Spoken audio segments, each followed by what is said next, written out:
Hey everyone, it's Robin back on the Good Place bench here in Marrakech. Still day 3, I can't believe we're still in Marrakech. It's gorgeous out here. Thanks to the International Conference for Urban Health. And I'm joined here by Ryan Smolar. And yeah, we briefly, I think, locked eyes in Rotterdam a few months ago during Placemaking Week Europe. And I'm happy that we can reconnect here and get to know each other better. So, to the audience that have maybe no clue who you are, tell us a bit more about yourself, where you're from, and what brought you here. Great. So good to be here on the good bench. It was a late night last night. We literally rocked the Casbah. So that was great. But I'm Ryan Smolar, and I do a lot of different things. So I'll go through it very quickly. But Hats, right? yeah, Right. multiple hats, 3 at least at any given time. But for the last 10 years, I've run a food policy council in Southern California, working with our eaters, feeders, and seeders to grow our food system. I currently working in Asheville, North Carolina on the hurricane relief efforts after a 5,000-year storm blew through town, destroyed 20% of the county's structures. 75% of the local businesses are expected to fail in the next 2 years. So working on the both immediate and long-term recovery relief of that area.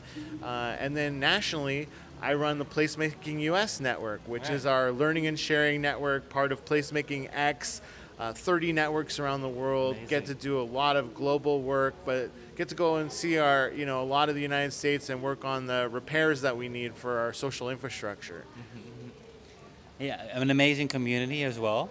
Just like I've met an amazing community here, especially working on urban health. How would you say these two worlds come together, like placemaking and urban health? Yeah, well, it's really key that there's sort of an overlap in people that have brought these worlds together. Yeah. So Giselle Schebag, who runs the International Society for Urban Health's conference here, has been that critical linchpin character who worked for Project for Public Spaces, who participates in placemaking weeks in Europe, and she's really been that catalytic figure. But also there's major institutions like UN Habitat, who are Right. partners of both, who are supporters of both. They understand public space as a platform for health, for well-being, for our sociability, for our sort of transmission of good habits, physical activity. So there's multiple layers where there's a strong intersection. And what they say here on this side in the kind of like research piece is that most of your health is determined by your environmental factors. It's not in clinic. It's who you know, and it's how you behave out in the environment. So if we have an unhealthy world that we occupy, then we're going to have unhealthy results.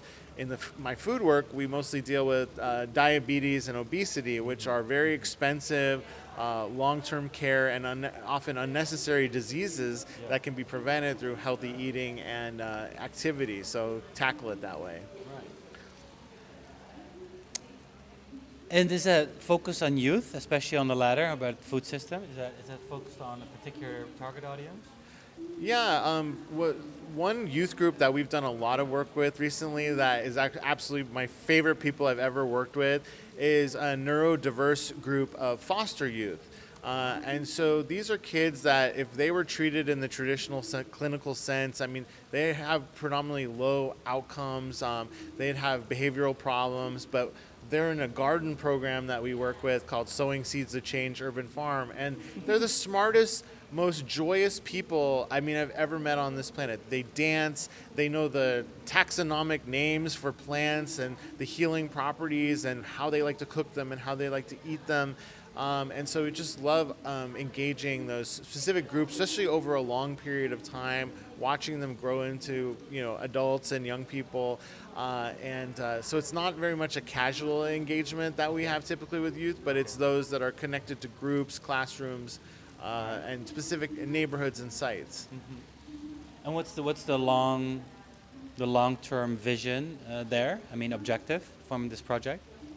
So my food work is really interesting because we run the food council. So I'm not necessarily in the weeds of it, so to speak, or working on any individual project. Your But local teams do that? yeah, I'm supporting the ecosystem. And Right. so we'll meet somebody who has a vision. And lately, gardens have been very intentionally connected to very specific populations. So maybe it's some veterans who want to open a garden for veterans, or Cambodian refugees who want to open a garden for remembrance of the home country and creating a healing trauma Living space. in Southern California. Yeah. This is predominantly in Long Beach, California, where I do this work. But I extrapolate that information. I also visit garden sites all around the world and the country, Right. and have kind of share best practices around what I call the social infrastructure of gardens. So unfortunately, often even when there are these green spaces in cities, they're locked up, they're inaccessible, there's sort of a barrier of knowledge. And so I've documented the ways that people make their gardens more permeable to people. The signage, the gates, the open hours, the programming, seating, activation with arts and mental health programming beyond just the garden vermiposting workshop, because that doesn't speak to everybody as a first step. And so you lose 90% of the audience because it's just not their interest. Right. Of course, once they're in there, getting their hands dirty, tasting things, I believe it gets them engaged, and I think they will want to care more about climate, health, nutrition, food sharing, economy, all that stuff. But it's not the doorbuster. The doorbuster. And I think it's interesting because I've been talking to so many different people that take one theme connected to the other theme, right? Nature and mental health, or public space and mental health. Urban gardening with your neighbors, to build, foster communities and so on. Is there a lot of collaboration going on between all the work, or is what you do in Southern California something that is going to be packaged up and offered to other states and other organizations to do the same or exchange learnings? Yeah, I'm working on a package of this information, and hopefully can appear to a garden and give them funding to make some of the things implemented. Because, hey, there's always too much to do in the garden. A lot of garden people are very left-brained. They're engineering types. It's a system that they're running. And they have a lot of sensitivity, and they want to trust the people that they're giving access to their space. And so you really need that social layer as a sort of secondary layer. Sometimes it's another person who's curating that experience. Sometimes it's more about exposing them what's needed and getting them comfortable with it. But there's really a necessity for assistance, I find, in most situations to better articulate the sociability of your garden. And I mean, I've personally been involved in these activities and seen them come to life. When we think of the garden as a stage, as a platform for events and gatherings, we ran a site where some moms came and said they wanted to do a pumpkin patch. So, several months before Halloween, we planted all pumpkins. When the Halloween came around, there's pumpkins in the field. There's a harvest festival. It connected those families and kids. It raised grant funding, and the gardeners, their part was they planted the pumpkins and they tended to them. Right. But all this activity was generated by the community using the garden as that gathering space. Right. And I think that's what the synergies kind of Social look like. elements. Yeah, exactly.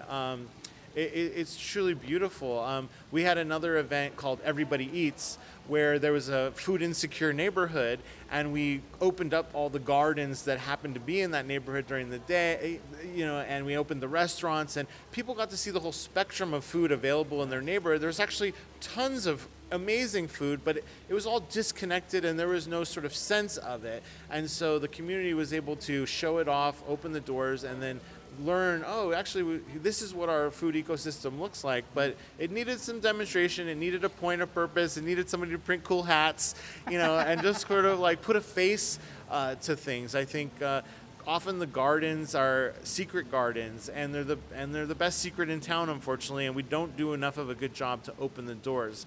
I actually got really inspired by the Placemaking Week format. Yeah. And every year in my town, we do a food summit.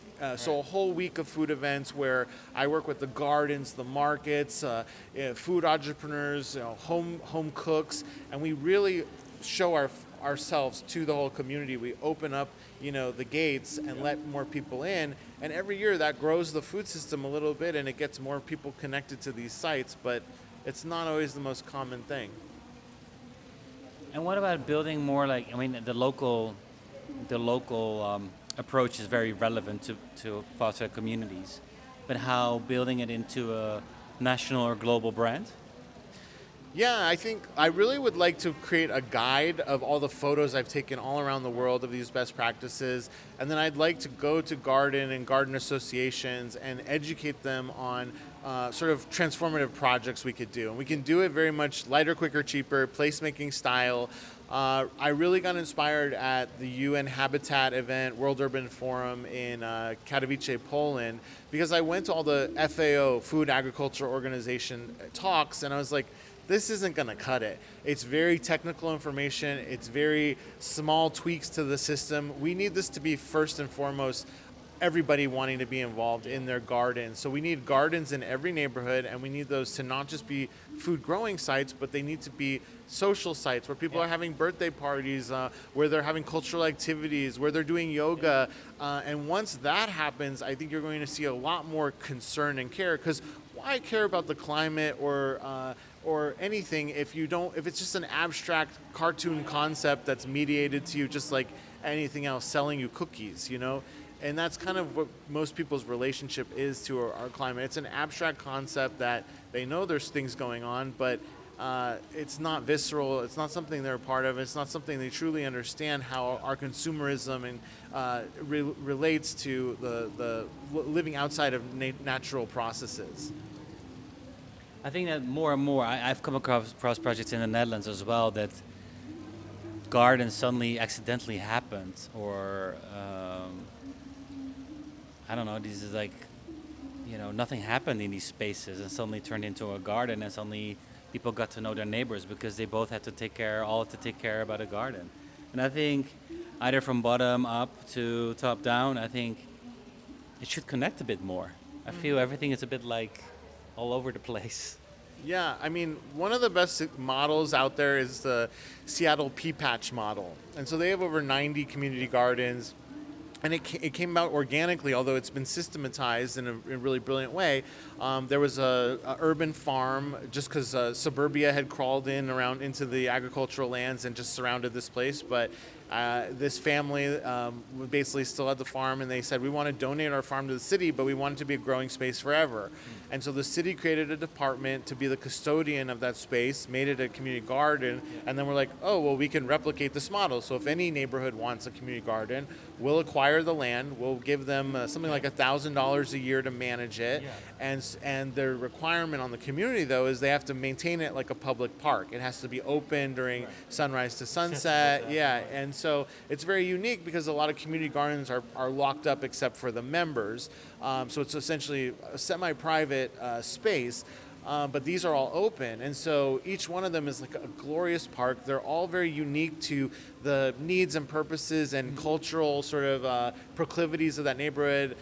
In the International District, which is sort of a Chinatown, Japantown, it's a very Asian garden. And then there's a sort of more hippie area. They've got a food forest, There's ones with many kids in the area. They have a giant boot and a cowboy hat that you can climb and play on. So the character of these gardens is really... They get complete freedom to do whatever they want? Absolutely. Even if it's public? Yeah, because they really, a group of them really manage it. I've sat in on their meetings. I mean, they're dealing with minutia, like where we move the garden hose and this and that, but there's community stewardship of these spaces, and so they're well loved and taken care of, and there's always somebody in there, eyes on the street or eyes on the seeds, whatever you want to say.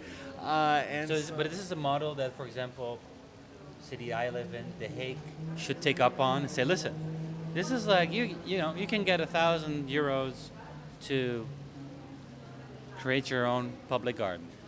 Yeah, I think of course, within a system that... I'm personally very shocked that some of these great ideas haven't been transmuted more often. I mean, Seattle is one where also they have like a statistic, like they want every resident to be within 10 or 15-minute walk to a garden. That's an amazing policy that should be well distributed. They also with their farmers markets, they put up official city signage. Hey, welcome to the Queen Victoria neighborhood. Our market is Thursday. Why isn't that in every city? I mean, the Golden Arches are monument signs across our American landscape, and it's like the city can't put up a sign where the healthy, good food and small economy is. Absolutely, they could. We were kind of trying to push that idea in my city that I work in, Long Beach, and we, it's like really getting nowhere with it, and so we did the placemaker approach. There was a low-slung wall along the farmers market. We couldn't find the owner of the wall, and so we figured they probably can't find us. So we just painted a giant mural on the wall. Farmers market. We painted the food. We painted the farmers. It's been there a few years, and it's a great backdrop. And also, when the market's not there, it's an advertisement for the healthy food and when it is, and it kind of instantiates it in the culture of the area. So, big supporter of spreading these ideas, but honestly haven't seen them sort of get moved and picked up quite as much as I'd hope. Yeah. Maybe I should look into this concept more and then bring it home. Huh? Yeah. That's it. Well, I love the Dutch concept, and you'll tell me the name of it, but where you have your little garden allotments and you have these little tiny houses or kind of like chill shacks that you've got going and people go to in the summer. And tuinhuisjes, garden houses. Yeah. So that's an idea I think we definitely need to adopt. We don't really have that concept of... There's a long waiting list to get even a garden house like that. Yeah. I mean, it's been like, the city's been so dense that they now have a garden. But now you get, pocket parks. And I had this conversation with our German friend here, colleague, about tile flipping, tegelwippen. They take out sidewalk tiles and they make a competition out of it. So you can, on a sidewalk, take out the tiles and then turn them into little pocket gardens. Yeah, absolutely. So it's like, citizen engagement idea. Like, hey, yeah, you can win, or you'll be able to once a year just take out the tiles and turn it into a mini garden, and everybody's involved, the neighborhood, because there's a shortage of greenery. Yeah. Absolutely. I love all these types of engagements. We'll have Tomato Fest in the summer and, grow 70 different varieties of tomatoes, the Godzilla tomato, the Clint Eastwood tomato.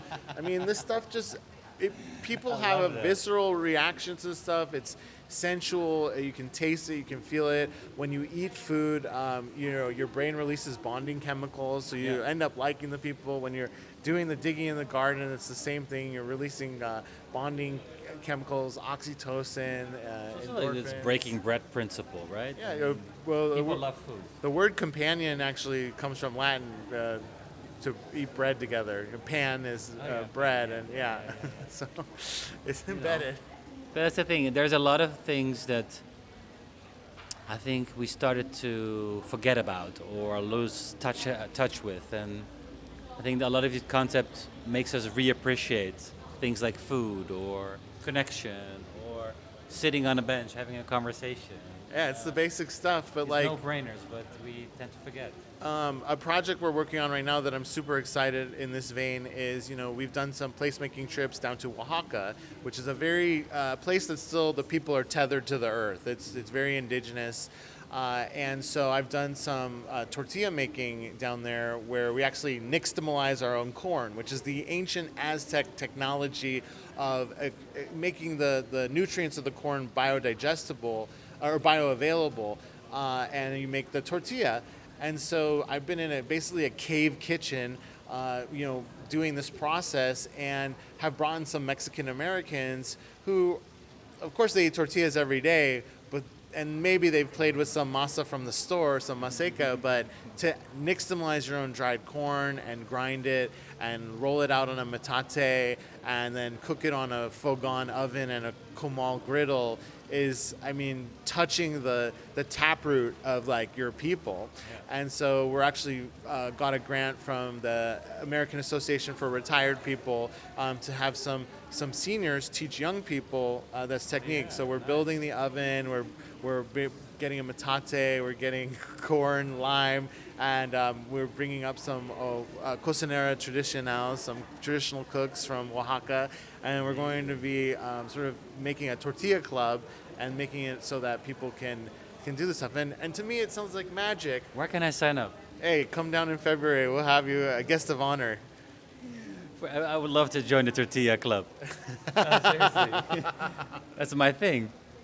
Okay, I might live in a different, in the wrong city and country for that. Ryan, yeah, I think made me hungry, this conversation. Good thing lunch is next. So this was like perfectly timed, just before lunch, have this conversation about food. Appreciate it a lot. Final question, of course, is the main question. Apologies. I mean, what is a good place to you? And maybe in the realm of what you're working on, but what should we all do to make our place a good place? So it's interesting because I've really traveled the world. I've traveled the United States, really looking for this answer. And what the information that I get back, both scientifically, but also my feelings and also what resonates with me mentally, is that we need to live much more in touch with our ecology, with our geography. We are so detached because of our electricity, our air conditioning, our cars. I mean, we truly have gone through a detachment from place, and every place has become no place. And we don't know how we're embedded in the world around us. And so when we go back to that information of what's the climate like here and what feels good. If it's hot, drinking a cool beverage feels so good. If it's cold, warming up by a fire and drinking something nice together is just so centering and wonderful. Yeah. But also they've studied even how your eyes look around an environment and how we're really in a triggered state of fear, apprehension, and anxiety. We're really in a bad place most of the time. We are able to filter a lot of that out, but that's why we're not open socially. It's why our ideas are toxic. And when you're in nature, hearing the water flowing and hearing the birds chirping, there's a deep settling in your person, and then you're actually available. You're bioavailable to connect and to create culture and to be alive. And so I think that's really critical information. It's not top of mind. It's not necessarily even centered in the placemaking movement. Unfortunately, a lot of placemaking is chasing pretty colors and hip designs. Yeah. And we more really, entertainment. Yeah, we do need to really think about what are the highest principles in this. It's the sustainability, it's the equity and inclusion, and it's truly the centering humans back at the design and activation of places. And unfortunately, we've got a long road ahead of us, from changing policies to moving money in the right direction to even just focusing on doing the right things. Wow. My mission is to make cities more human, and this couldn't be the most perfect description of that. Thanks. I'm inspired and hungry, but also mostly inspired. So Ryan, thank you so much for your time. Awesome. Appreciate it. We'll definitely be in touch. Tortilla Club, people. For everyone watching and listening to this episode, thank you. I hope you're inspired. We'll definitely share your details below, so people can follow up on working on their own food initiatives locally. Right? Yeah. That's the deal. See you in the next one. Ciao.